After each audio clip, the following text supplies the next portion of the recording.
Bonjour à vous, monsieur le directeur général de la Caisse. Bonjour, monsieur Diallo. Bienvenue.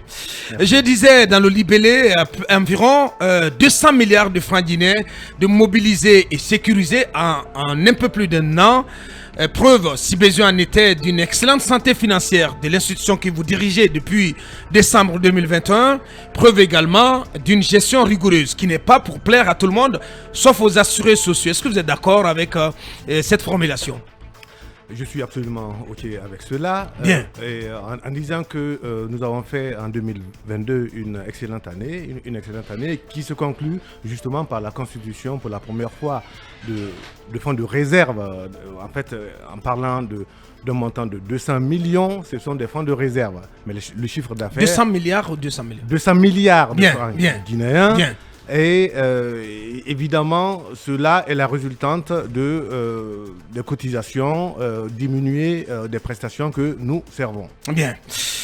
Et quand je dis que cela n'est pas pour plaire à tout le monde, est-ce que je mens ou je dis vrai?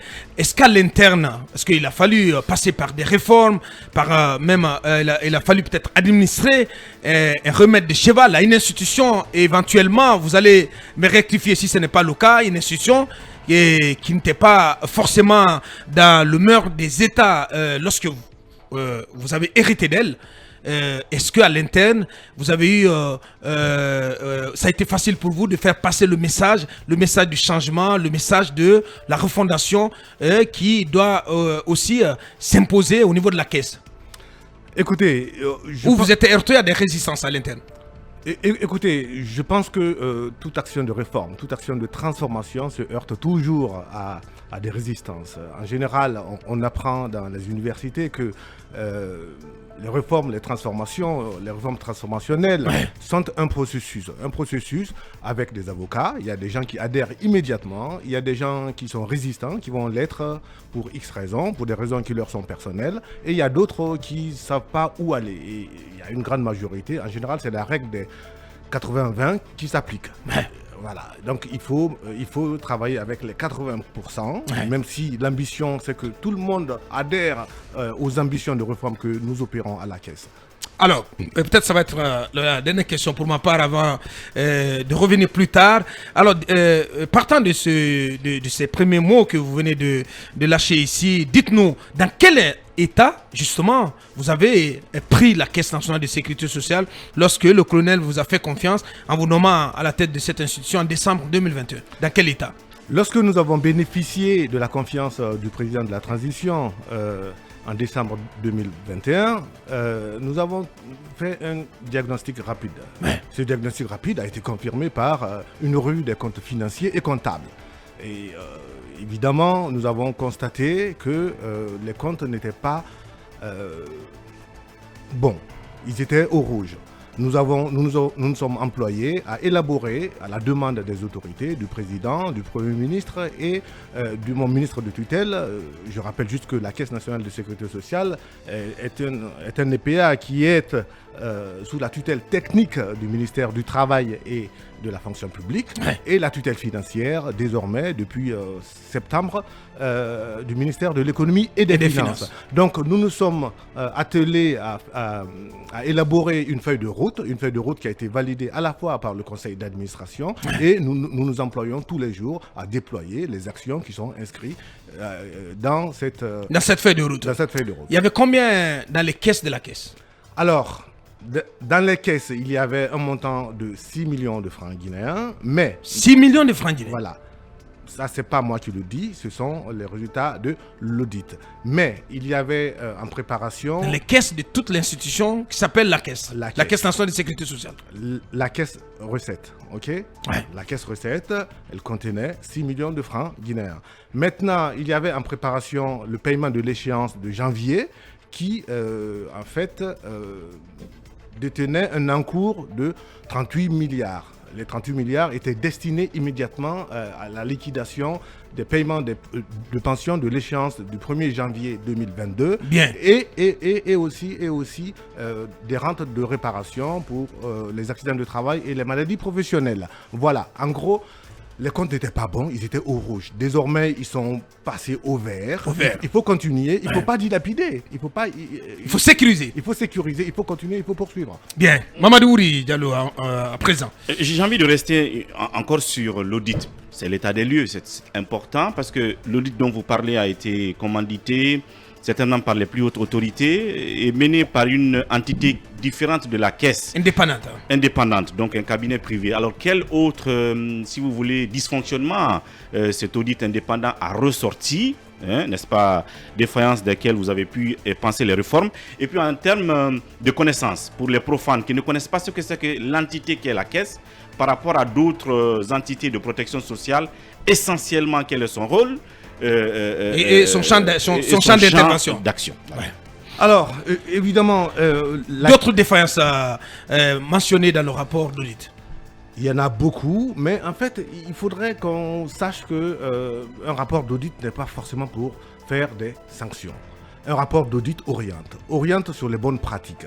Dit, par exemple, que vous n'avez pas un contrôle interne efficient. Nous nous employons à améliorer le fonctionnement du contrôle interne.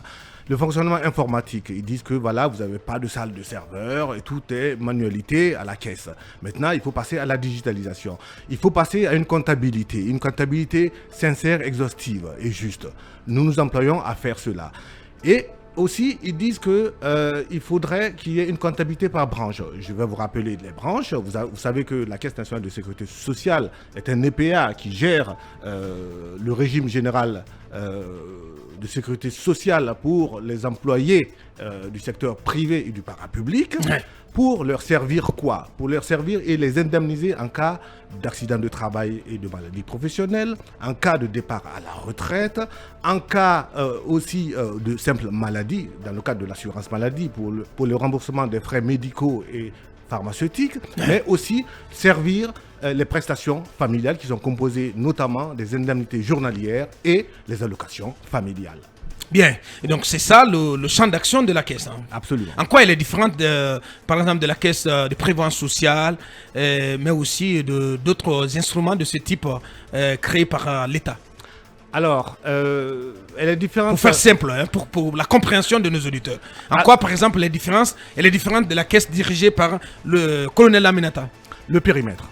Le périmètre, nous nous occupons essentiellement de toute la population qui travaille, dans le secteur privé, donc qui relève du code du travail, et les agents de l'État qui ne sont pas fonctionnaires, le parapublic. Voilà, nous avons l'ambition de couvrir toutes ces personnes-là, mais aussi aller au-delà. Peut-être qu'on aura l'occasion d'en parler dans les perspectives. Bien entendu. Nous allons aller vers l'informel aussi, parce qu'il faut que toute la population de la Guinée puisse être couverte pour des risques. Il y a des risques tous les jours. Il y a des risques d'accidents de travail, à moto, en voiture, etc. etc. Il y a des maladies, malheureusement ça existe, il y a des décès, etc. etc. Donc ce sont des risques que nous indemnisons. En fait, on se couvre pour indemniser ces risques. Bien entendu. Monsieur Bakary Silla Silbaka, directeur général de la Caisse nationale de sécurité sociale, à notre compagnie en ce mercredi, notre invité précis. On va à présent aborder le volet des réformes.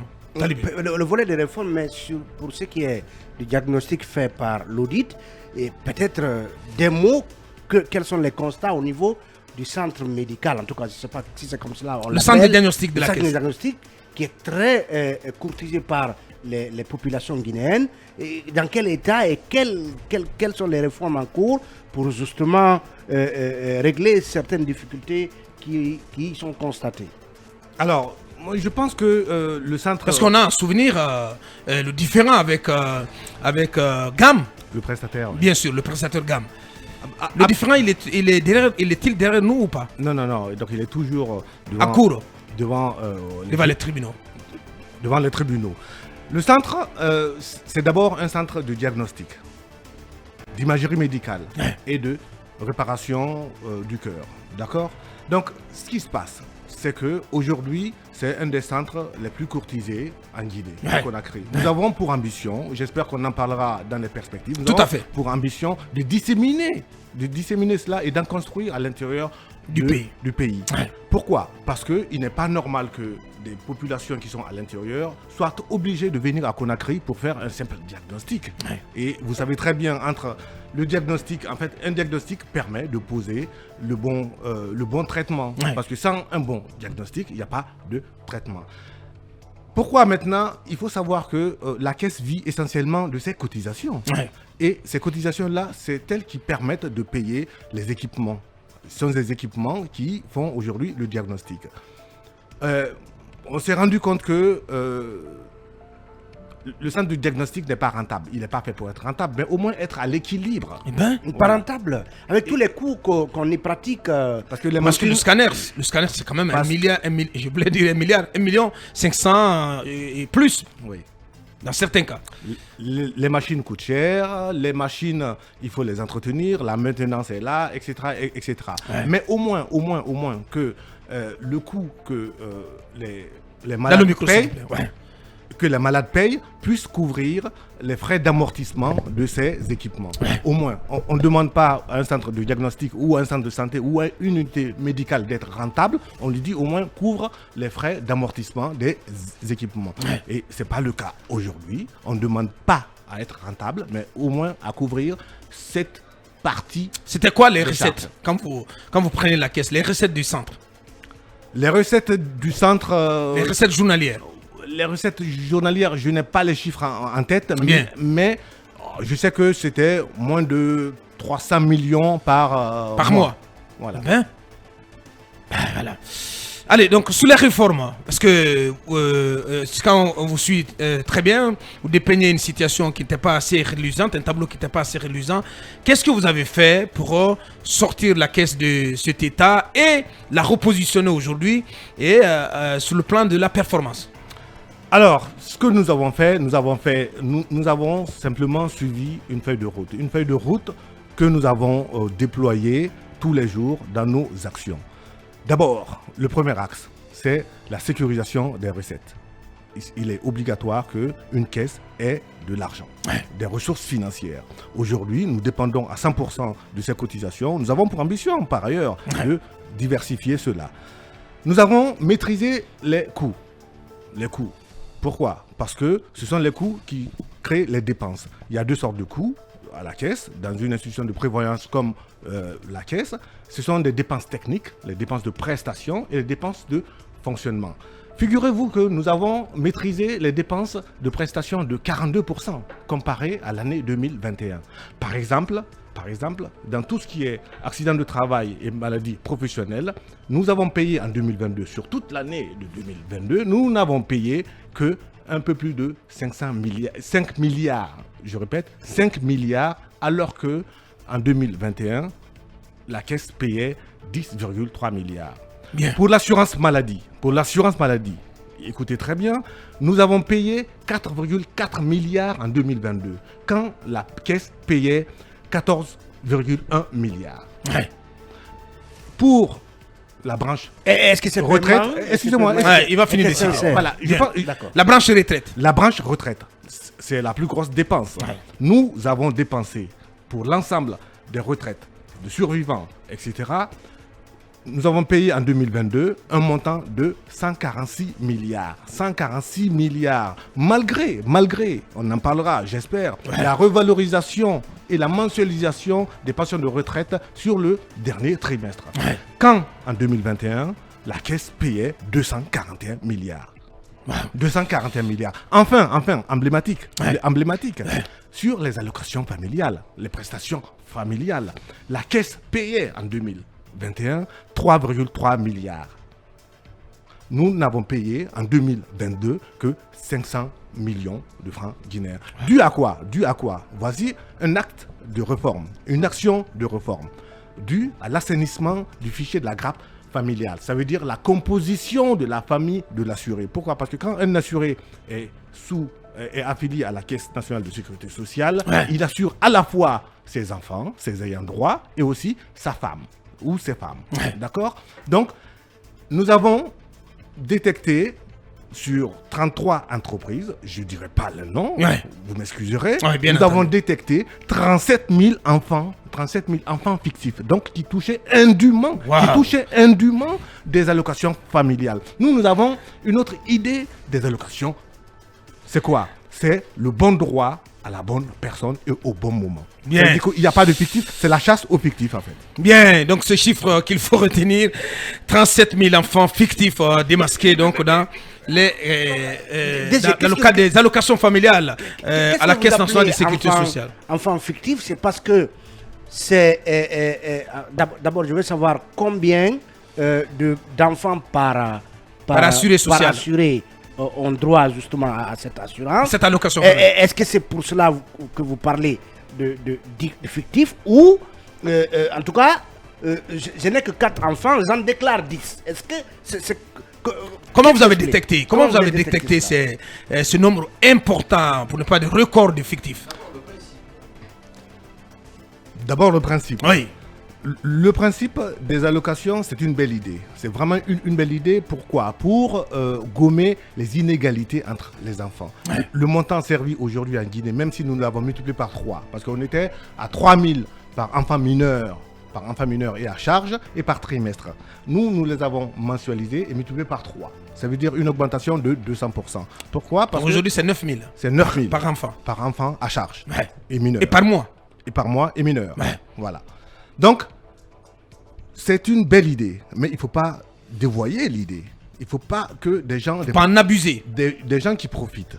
Ok? Donc, nous avons déployé des équipes dans les entreprises. Nous avons consulté les cartes d'assurés sociaux pour voir exactement la composition de la famille. D'accord? Mais si c'est pour répondre à votre question, vous pouvez déclarer jusqu'à 10 enfants. Vous pouvez déclarer 10 enfants. Voilà. Et les ayants droit aussi par femme, vous pouvez déclarer jusqu'à 4 femmes. Ouais. Voilà. Mais après, comment on se rend compte que tel enfant ou tel autre n'est pas ou est fictif? On demande les papiers, on justifie, on confronte, parce qu'en fait tout se fait pas à Conakry. Les équipes se déplacent dans les entreprises, ils travaillent avec les DRH, ils travaillent avec les pères de famille, ils viennent, vous avez, etc. Combien d'enfants? Il y a des enfants aussi qui, dans les fictifs, bien sûr, il faut préciser qu'il y a des enfants qui sortent dès lors qu'ils ont plus de 18 ans. Donc il y avait jamais de sortie. Eh ben, Il n'y avait jamais de sortie. Alors que la loi est claire, le code de sécurité sociale qui régit notre institution dit que c'est des enfants à charge de moins de 18 ans. Il faut que ce soit à charge, sous votre toit. bien. On continue cette interview avec vous, Manu. Moi, j'ai des questions. La première, c'est rapidement par rapport à certains aspects que vous avez développés tantôt. Est-ce que ces montants, ces dépenses que vous avez réussi à maîtriser concernent tous des cas fictifs, en tout cas irréguliers, ou bien parfois il y a eu tout simplement un gonflement au niveau de la caisse, donc au niveau des responsables de la caisse à certains niveaux. Ça, c'est la première. Et la deuxième, c'est, vous avez dit que la caisse vit des cotisations, donc vit de ce qu'on lui met à disposition. Je pose la question, est-ce que la caisse a la possibilité, par exemple, d'investir? Bien entendu. Belle Peut-être aussi, question. je voulais renchérir là-dessus sur la maîtrise des dépenses. Est-ce que ça a touché le niveau des salaires pratiqués? Non. Vous n'avez pas touché aux salaires. Les salaires, Ou au non. contraire, vous les avez revalorisés. Les salaires sont un droit acquis. Ça ne baisse pas. Bien. Si ça n'augmente pas, ça ne baissera pas. Très bien. Voilà. En fait, je peux Oui, même mais dire- quelle est la masse salariale de la caisse? Je peux même dire que, oui, je peux même dire Si que c'est pas une indiscrétion. nous les avons augmentés, Très nous avons octroyé des primes.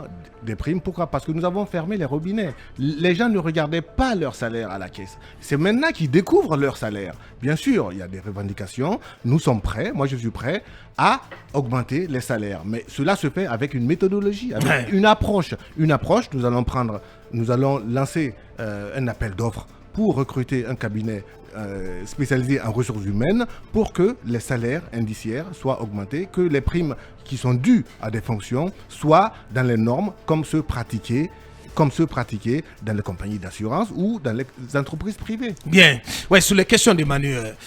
Manu. Alors, est-ce qu'il y a eu gonflement? Moi, je n'en sais rien, moi. Moi, je constate simplement que les chiffres qu'on donnait avant, ça veut dire que 269 milliards au total de prestations techniques, de prestations sociales, donc de dépenses, je n'en sais rien. Moi, je ne saurais pas le justifier. En revanche, je sais justifier ce que moi j'ai dépensé au total, 156 Oui, milliards. mais par quoi, Donc, ces chiffres s'expliquaient si ce n'est par le gonflement ou... Mais peut-être qu'il faudrait inviter les personnes qui étaient là avant. Moi, je sais expliquer aujourd'hui ce que j'ai dépensé, 156 milliards, toutes dépenses confondues en dépenses techniques. Je sais évidemment les justifier. Ça veut dire que quoi, en fait? Nous avons fait un écart de 113 milliards par rapport aux dépenses techniques. Par rapport à l'année 2021. Juste une année. Multiplier ça par X années. Allez-y, l'autre question. La caisse a la possibilité d'investir plutôt que d'attendre seulement ce qu'on lui met à disposition. Alors oui, il faut savoir que nous sommes en train de reconstruire, nous sommes en train de construire même une administration de la sécurité sociale. Vraiment, nous sommes en train de faire cela. Je l'ai dit dans mon propos liminaire que nous avons constitué pour la première fois, et nous y sommes obligés par le code de la sécurité sociale, les fonds de réserve. Les fonds de réserve, ça sert à quoi? Ça sert à venir en aide pour remplacer la baisse des cotisations. Vous savez que les cotisations sont exposées à l'activité économique. On n'est jamais à l'abri de choc économique, on n'est jamais à l'abri d'un choc sanitaire. En 2020, il y a eu baisse de l'activité économique, donc baisse des revenus de la caisse.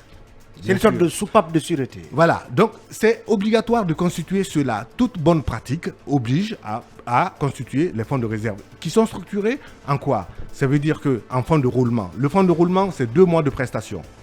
Ensuite, il y a un cercle concentrique autour qu'on appelle fonds de sécurité, 6 mois de prestations. Et après, on a des réserves de long terme, les réserves techniques, qu'on peut investir, bien sûr. Il faudrait élaborer une stratégie d'investissement. Aujourd'hui, quand vous allez en Côte d'Ivoire, quand vous allez au Sénégal, quand vous allez partout ailleurs, au Mali, la caisse, nos équivalents, nos homologues, sont des acteurs économiques. Ils investissent dans l'immobilier locatif, ils investissent dans l'immobilier de bureau. Pourquoi? Parce que cela leur procure des revenus de remplacement pour au moins faire face aux dépenses administratives, les dépenses de fonctionnement, les salaires, etc. etc. Bien. Est-ce que c'est ce qui explique que la caisse est construite, par exemple, l'hôtel de Nunez de Bokeh. Et même le centre. Et le centre médical de Bessia. Je pense que cela faisait partie de la diversification, mais aujourd'hui, force est de reconnaître que ce sont des actifs aujourd'hui qui ne sont pas du tout rentables. Du tout. Comment c'est géré aujourd'hui, l'hôtel de Bokeh et le centre de Bessia? Alors, qui les gère? Alors, l'hôtel de Bokeh est géré par un prestataire qui ne reverse rien, mais dont... et qui estime que les recettes... C'est pas rentable. Et que les recettes qui viennent permettent juste de maintenir le niveau de l'hôtel. Mais nous ne percevons rien de l'hôtel de Bokeh. Et nous allons étudier... Non, mais il y a beaucoup de chantiers. Il y a énormément de chantiers. Nous allons étudier... nous allons d'abord valoriser... Nous allons calculer la valeur vénale de cet hôtel, de cet actif-là, pour dire est-ce que nous maintenons l'hôtel, est-ce que nous le transformons en hôpital, est-ce que nous le cédons, etc., etc.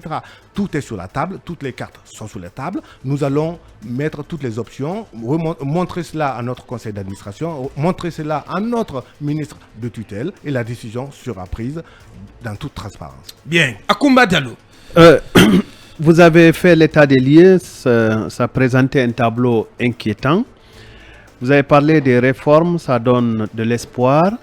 Mais question de profane, parmi les réformes, est-ce vrai, vous m'aiderez à comprendre, est-ce vrai que vous avez refusé qu'on réforme totalement votre bureau et que vous vous êtes contenté de ce que vous avez trouvé pour ne pas créer des charges inutiles? Je pose la question parce que je l'ai appris et parce qu'il est de coutume qu'en Guinée, dès qu'on nomme quelqu'un, il vient, il casse tout, il change même les rideaux, les carreaux et puis ça crée des dépenses. Est-ce vrai que vous vous êtes privé vous-même la réforme de votre cadre de travail, votre local. Oui, la rénovation.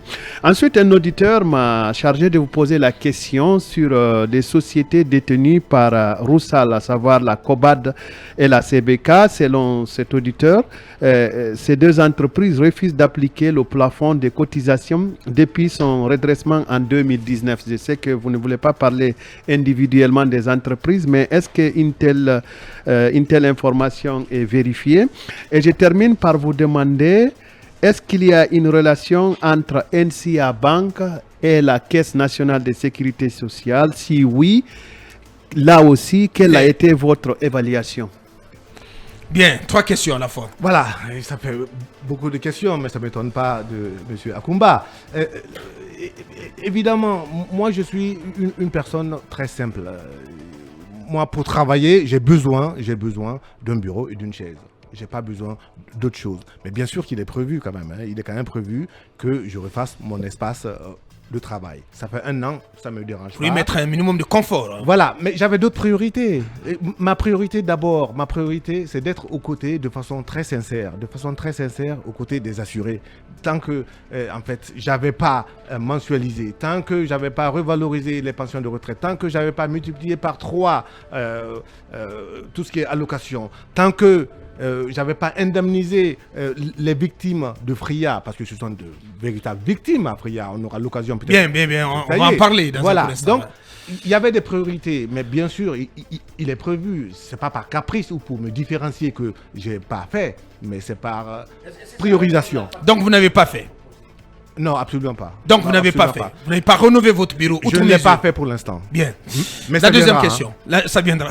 Voilà. Alors, bien sûr qu'il y a une loi en Guinée, que toutes les entreprises privées, toutes les entreprises du secteur privé et du parapublic sont soumises à cotisation, doivent payer obligatoirement des cotisations. Ces cotisations-là sont assises sur une portion du salaire. Ce salaire-là, en fait, cette portion-là est comprise entre le SMIC, qui est de 550 000 et le plafond de 2 500 000. Il y a eu un arrêté ministériel en janvier 2019 qui portait le plafond de 1 500 000 à 2 500 000. Donc COBAD, puisqu'il s'agit de cette entreprise-là, refuse pour l'instant. Nous sommes en négociation. Parce qu'il faut qu'ils appliquent la réglementation nationale. Nous sommes un pays souverain. Tout le monde doit appliquer le plafond. Les lois nationales. Voilà. Donc, aujourd'hui, ils payent leur cotisation sur un plafond de 1,5 million au lieu de 2,5 millions. Donc, pour l'instant, la COBAD ne tient pas compte de la revalorisation de... L'arrêté dont vous parlez date de 2019. Oui. Un rappel leur sera imposé par rapport à ceux qui n'ont pas payé. Différence. Bien sûr.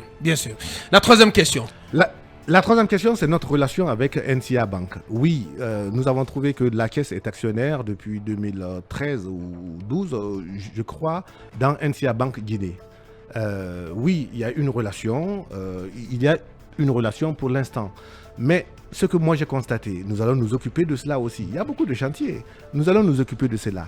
Il n'y a eu versement d'aucune sorte de dividende depuis que... Parce qu'en général, quand on investit, quand on fait des prises de participation dans les entreprises, il faut qu'il y ait un retour sur investissement. Ce n'est pas mon argent, c'est l'argent des assurés. Moi, j'ai reçu un mandat de gestion. Ce mandat de gestion, il faut que j'y mette du sérieux, le sérieux de gestion. Le sérieux de gestion veut que dans tout ce que j'investis, dans les actifs, dans les prises de participation, que je regarde, est-ce que c'est rentable ou pas? Est-ce qu'il y a un retour sur investissement? Et aujourd'hui, c'est quoi le constat? Le constat de votre participation au sein de l'actionnariat de NCA?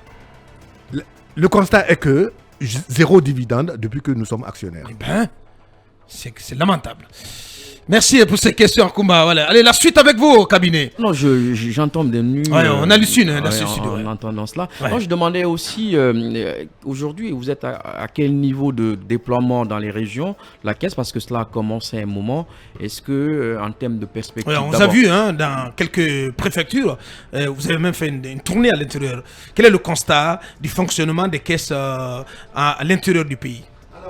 Alors, en termes d'infrastructure et au plan administratif. Voilà, la Caisse est présente dans toutes les préfectures. Nous y sommes représentés sous forme d'agence. On appelle ça des agences de la caisse dans toutes les préfectures, les 33 préfectures et les 5 communes de Conakry. Ouais. Voilà, nous y sommes présents. Pourquoi? Parce qu'il faut aller au plus près de la population. Nous avons des assurés à Kérouané, nous avons des assurés à Zérékoré, à Labé, à Mamou, etc., etc. Donc nous avons une représentation. Et le rôle justement de ces agences et antennes, à Boutier par exemple, c'est de collecter au plus près des entreprises, des employeurs, des cotisations et de fournir des prestations. Le paiement des pensions, elle se fait physiquement au niveau de ces agences. Même si, j'incite, je profite de cette antenne-là pour inciter nos aînés qui nous ont précédés au travail, qui sont aujourd'hui à la retraite, d'opter pour la digitalisation ou la numérisation de leur mode de perception. Ça veut dire d'aller vers la téléphonie mobile, d'aller vers les virements. Parce que ce sont des gens qui ont cotisé pendant 40 ans. Ils ont droit à une dignité. C'est une question de dignité qu'ils reçoivent à temps. Bien. De dignité. J'ai envie de savoir, au titre des acquis, en fait, avant que vous ne veniez, les retraités prenaient les pensions à un régime de, je crois, 3 mois. C'est trimestriel. Chaque 3 mois, ils prenaient leur pension. Aujourd'hui, quelle est la situation? Est-ce que ça a changé? Ils prenaient un montant X. Est-ce que c'est monté à un montant Y aujourd'hui ou est-ce que c'est le même cas? Alors, les pensions. Les pensions de retraite, les pensions de vieillesse, en gros, hein, okay? Ouais. Parce que c'est les pensions de retraite directe et les pensions de survivants ou les pensions de réversion. Quand un retraité décède, son conjoint survivant a droit à la moitié de la retraite. Les pensions étaient payées sur une base trimestrielle, ça veut dire que tous les 3 mois. Ouais. Nous avons continué cela pendant les 9 premiers mois. Et maintenant, nous sommes passés à un pas mensuel. Tous les mois, comme les salaires, parce que ce sont des anciens travailleurs quand même. Ils percevaient des salaires mensuellement. Je ne vois pas pourquoi, quelle est la logique économique qui dirait que vous êtes payé en tant que salaire, en tant que salarié sur une base mensuelle et que les pensions de retraite trimestriellement, alors que les dépenses sont quotidiennes. À la rigueur, payons mensuellement. Donc, nous les avons mensualisés. C'est une première. C'est une première. Nous les avons mensualisés. Nous avons mensualisé et revalorisé. Revalorisé en moyenne de 70%. Mais dans les 70% là, on s'est dit quoi? Nous sommes en train de corriger les inégalités. Okay? De réparer une sorte d'inégalité sociale. Qu'est-ce que nous avons fait? Nous avons fait un effort particulier sur les petites retraites. Les petites retraites, c'est-à-dire les retraites, les pensions de réversion que touchent les veuves en général. Nous avons revalorisé de 125%, ça veut dire plus que multiplié par 2. Plus que multiplié par 2 et mensualisé. D'accord? Les pensions moyennes, nous avons revalorisé de 85%. Et les plus hautes pensions, entre guillemets, les plus hautes pensions, parce que les pensions sont encore faibles. Nous avons pour ambition... C'est de l'ordre de combien? De quoi? Ces pensions. Si vous prenez, si on prend le cas des hautes, des grandes pensions, comme vous le dites. Oui, ça peut aller jusqu'à 2 millions, etc. Mais par mois. Voilà, donc ça dépend. C'est encore insignifiant. C'est encore insignifiant, mais voilà, c'est un début. Voilà, donc nous les avons mensualisés, nous avons revalorisé. Mais maintenant, pourquoi avons-nous revalorisé les pensions? Pourquoi avons-nous mensualisé les pensions? Répondre à ces questions-là, Monsieur Ouri, je pense que cela donne tout le sens et la portée de tout ce que nous avons fait depuis 1 an. Nous nous sommes contentés, nous nous sommes employés à redresser financièrement d'abord la caisse. Il fallait un redressement financier, il fallait des mesures drastiques. J'ai décliné les axes. La sécurisation des recettes, la maîtrise des dépenses, avoir une manne financière qu'on redistribue immédiatement. On a redistribué immédiatement sous forme d'augmentation des retraites et de mensualisation. Voilà qui est bien dit. Silbak, directeur général de la Caisse nationale de sécurité sociale depuis décembre 2021, répond à nos questions. On va continuer dans un court instant. On va à présent parler de FRIA avec donc l'acte posé récemment par la Caisse de ce côté. Oui, monsieur le directeur général, il y a eu quand même assez d'années pratiquement où des cris, en tout cas, de détresse du côté des FRIA. De ce côté se faisaient entendre. Et récemment, on a vu une forte délégation conduite d'ailleurs par le ministre du Travail qui est allé annoncer officiellement le paiement de ces pensions pratiquement finalement pour l'essentiel, on veut. Après plusieurs années. Quel a été le mécanisme qui a été mis en place? Est-ce que c'est la caisse qui l'a fait ou finalement Russal qui a, on va dire, qui s'est soumis à cette obligation? Comment c'est arrivé? Merci. Voilà. En amont, il y a eu quand même ce déplacement. Je ne vais pas parler de manifs, des femmes, des veuves de ces retraités de l'usine de Frigia qui étaient venus taper à la porte du président au palais Mohamed V. Est-ce que ça a été le facteur déclencheur de cette action? Moi, je pense qu'il faut connaître la sensibilité et la fibre sociale du président de la transition. Ouais. Quand il nous confiait la responsabilité de la caisse, il nous a dit allez transformer la caisse. Moi, je veux que vous recentriez sur vos missions, les missions de prestation. Pour l'histoire de Fria, c'est un sujet qui a touché le président, le Premier ministre, mon ministre de tutelle, qui m'a toujours soutenu dans les histoires de réforme. Très bien. Dans les réformes. Ouais. À Fria, nous avons été saisis le 5 janvier 2023. Nous avons été saisis. Ouais. Je me suis rendu compte immédiatement sur instruction du président de la République, du président de la transition et du ministre du Travail et de la fonction publique, mon ministre de tutelle technique. Ouais. Je suis allé à Fria pour m'enquérir, pour toucher du doigt la réalité. Qu'est-ce que j'y ai vu? J'ai vu des veuves dont les maris sont décédés en activité depuis 2012, depuis la grève de 2012, voilà, sans aucune indemnisation. Je suis allé à Fria, j'ai vu des retraités, des retraitables, parce que c'est un mot que j'ai appris là-bas, retraitables, c'est-à-dire que qui ne sont pas retraités, qui ne sont pas en activité. Voilà, en activité. Donc des retraitables. J'ai vu des gens qui devaient être à la retraite en 2013, en 2014, en 2015, jusqu'en décembre 2022. Après, je suis allé voir la direction générale de Russal Frigia. Ouais. Je leur ai dit, voilà, nous sommes une caisse de sécurité sociale. Nous avons pour obligation, il faut que tous les assurés le sachent, nous avons pour obligation d'indemniser les risques. Aller à la retraite est un risque, en assurance en tout cas. Bien. Ok.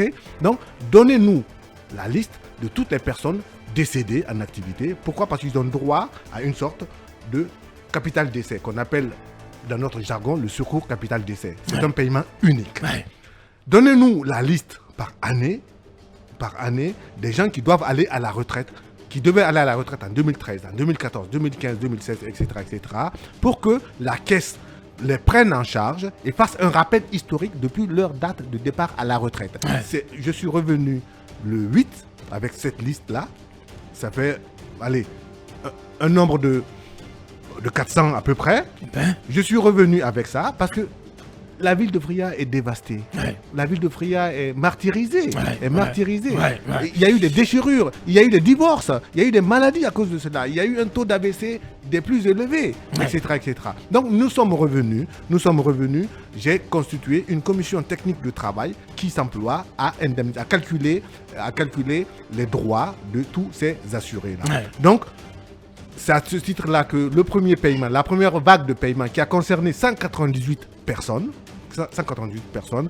qui a eu lieu la semaine du 9 janvier. Bien. Excusez-moi. Du 9 février. 9 février. Et je peux vous dire que je vais à Fria à la fin de la semaine pour payer la deuxième vague qui va concerner 168. Et nous allons continuer à payer jusqu'à couvrir tout le monde. Jusqu'à la fin. Pourquoi? Parce qu'ils y ont droit. Ils ont cotisé ou leurs maris ont cotisé. Ou c'est Russal qui a contribué? Ah non. C'est exactement sur fonds propres de la caisse. Nous collectons vos cotisations, les actifs, vous, moi, aujourd'hui, pour indemniser ceux qui sont en donc risque. tous ces retraités, ces veuves et ces ayants droit et ceux qui sont décédés étaient immatriculés à la caisse, au compte de Russal. Absolument. Bien. Alors pourquoi c'était pas payé? Je n'en sais rien. Moi, en tout cas, j'y suis allé avec la volonté, l'engagement ferme et puis avec le soutien des plus hautes autorités. En premier lieu, le président dit allez me régler cela et revenez-moi avec une solution. En Les un mois, perspectives, très rapidement. voilà. On n'a qu'une minute, hein, parce qu'on va s'octroyer 2 minutes. Les perspectives. Vous voulez vous attaquer à l'informel? Oui, Mamadou. On n'a peu que... Oui. Mais sur le cas de Fria, c'est important parce que c'est Ah, ça. Ouri, on ne peut plus. Parce qu'il faut lui permettre de Il y parler a des quand même un perspectives. dossier très important sur Fria, si tu peux permettre. Mais on peut aller, on peut continuer. Ah, voilà, parce que là, Parce qu'il y a des on gens qui se est à la plaignent, en fin. fait. On est à la fin, bon là. Bien. Oui. Oui, mais allez-y alors. Allez-y. Non, en fait, il y a une autre catégorie à Fria. Ils sont au nombre de 100 qui pensent aussi qu'ils n'ont pas été payés, en fait, qui n'ont pas bénéficié de ces rappels-là, alors qu'ils ont travaillé à Fria depuis toujours. Et au compte de la société dont j'oublie le nom là. Senta. Ouais. Je ne sais pas comment vous prenez leur cas. Alors, est-ce que ces 100 personnes travaillent toujours? Effectivement, ils disent qu'ils travaillent au compte de Senta. Alors, il y a le code de la sécurité sociale qui dit que pour être à la retraite, pour toucher une pension de retraite, il faut avoir rempli la condition d'âge de départ à la retraite, il faut avoir cotisé au moins 15 ans et cesser toute activité salariale. Est-ce qu'ils travaillent encore? Oui, c'est le cas. Bon, ben voilà. Bien. Les perspectives. Vous voulez étendre le spectre de la couverture sociale vers le secteur informel. Voilà, absolument. Comment vous comptez vous y prendre? Alors, en 1 minute, s'il vous plaît. Alors, rapidement, le secteur informel est très important. Évidemment, nos économies sont dominées par le secteur informel. Il n'est pas normal qu'en 2023, un pan de la population reste sans protection sociale. Ouais.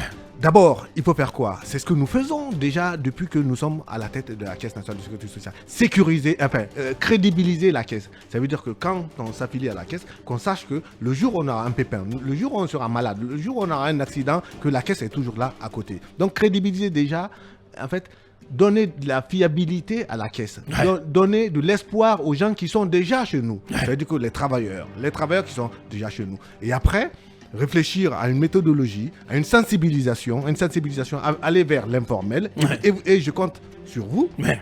les médias. J'en appelle encore une fois aux médias pour la vulgarisation des avantages à être affilié à la Caisse. Bien. C'est sensibiliser. Quel message, par exemple, pour être concret, à un commerçant de Madina que vous voulez intéresser à la Caisse, au service de la Caisse? Quel message? Moi, je lui dirais que dès lors qu'il paiera une cotisation de 1 franc, ça nous engage à lui reverser à sa retraite ou en cas de maladie 1 franc. C'est un droit et c'est un engagement que nous prenons qui est garanti par la loi. Ça veut dire que son argent ne sera pas employé ailleurs autre que dans ses prestations. Bien. Allez, ce message voilà, s'il faut protocole d'Antonio, s'il vous plaît, demandez au nouveau directeur de la Caisse, depuis le départ de l'ancien M. Malik Sankon, les sites d'information partenaires de cette direction ne sont pas payés. Où nous en sommes avec ce problème? Peut-être la toute dernière question. Voilà. Les médias partenaires. Les médias partenaires, oui. J'étais aux oubliettes. Oui, non, mais ils ne sont pas jetés aux oubliettes. En 2022, moi, j'étais dans le redressement financier. Il fallait faire cela. Bien sûr, les médias, je dois être partenaire aux médias. Pourquoi? Parce que vous êtes un vecteur d'information, un vecteur de sensibilisation. Moi, je ne veux pas me passer des médias. Je compte sur vous. Vous allez toiletter ça aussi. Je vais pas dire que, je vais regarder en tout cas toutes dépenses effectuées à la Caisse et regarder au plus près. Parce que c'est pas mon argent, c'est l'argent des cotisations. Bien. Voilà, on avait affaire ce matin à un gestionnaire, voilà, qui repose son action sur la rigueur. Grand merci, Monsieur Silbak, merci d'avoir répondu à notre invitation. Bakary Silla, directeur général de la Caisse nationale de sécurité sociale, était notre invité prestige en ce mercredi. J'espère qu'il vous a convaincu et que son message, voilà, va passer dans le milieu informel. Merci à vous tous qui nous avez suivis aux 4 coins du monde. Grand merci à Ibrahima Diallo, Ibrahima Silla qui ont réalisé cette émission. Restez sur Film FM, le programme continue. On se reprend demain quand il sera 8h. Film FM, Film 24. Mirador, la grande messe de l'investigation journalistique, la plus grande tribune politique de la Guinée, avec Aboubacar Diallo, Talibé Bari, Mamadou Ouri Diallo, Akoumba Diallo, Cabinet Fofana, Ibrahima Lincoln Souma, Mamadou Diambalde.